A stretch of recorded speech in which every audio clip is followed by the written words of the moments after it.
আপু একটু কথা বলি। বলো। জি বলুন। ভাইয়ার সাথে আপনার কিভাবে পরিচয়? নিশ্চয়ই ফেসবুকে। হ্যাঁ, 1 মাস আগে থেকেই আমাদের পরিচয়। বাহ, তা আপনারা তো সম্পর্কে জড়িয়েছেন নাকি? ওকে তো প্রথম দেখি আমি। ওহো হো হো, how romantic, so sweet so sweet. তো আপু আপনি কি করেন, কোথায় থাকেন? হোস্টেল থেকে পড়াশোনা করছি, দেশের বাড়ি ধামরাই। ওহো হো হো, সো সুইট, থ্যাংক ইউ।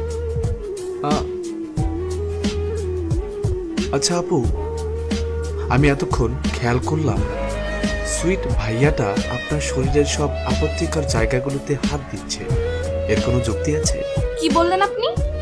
এই, একটা মেয়ের সাথে কিভাবে কথা বলতে হয় জানিস না তুই? কি বিয়াদবের মতো কথা বলছেন আপনি? আমার বিয়ে আমাকে হাত দিলে যাই করুক, এটা আপনার কি? এটা আমার ব্যক্তিগত ব্যাপার। Good good question. এতে আমার কি? এটা আপনার ব্যক্তিগত স্বাধীনতা, তাই তো? ঠিক তাই। এখানে আপনার সমস্যাটা কি?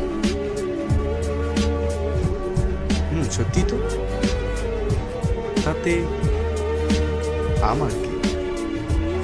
আমি ভাবছি আগামীকালকে যদি আপনার রেপের খবর বা আপনার ধর্ষণের খবর টিভিতে প্রচার হয়, তখন আপনার বাবা মার তো একটু সমস্যা আছে, তাই না?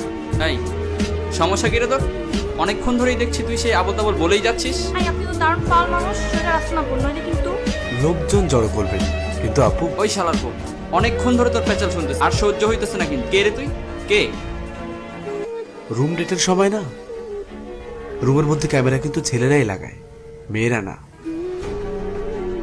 পার্কের চিপায়, রেস্টুরেন্টে, ওই শরীর কিন্তু ছেলেরাই হাতায়, মেয়েরা হাতায় না। চুলকানিটা আপনার মতো ছেলেদের থেকে শুরু হয়। সো চুপ থাকুন, আপনার কোনো ডায়লগ নেই, ইনসাইটে আসবেন, বসুন।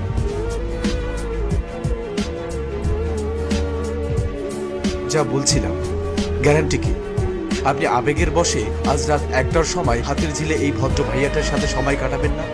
গ্যারান্টি কি ছেলেটি আপনাকে সেখানে সুযোগ বুঝে ধর্ষণ করবে না?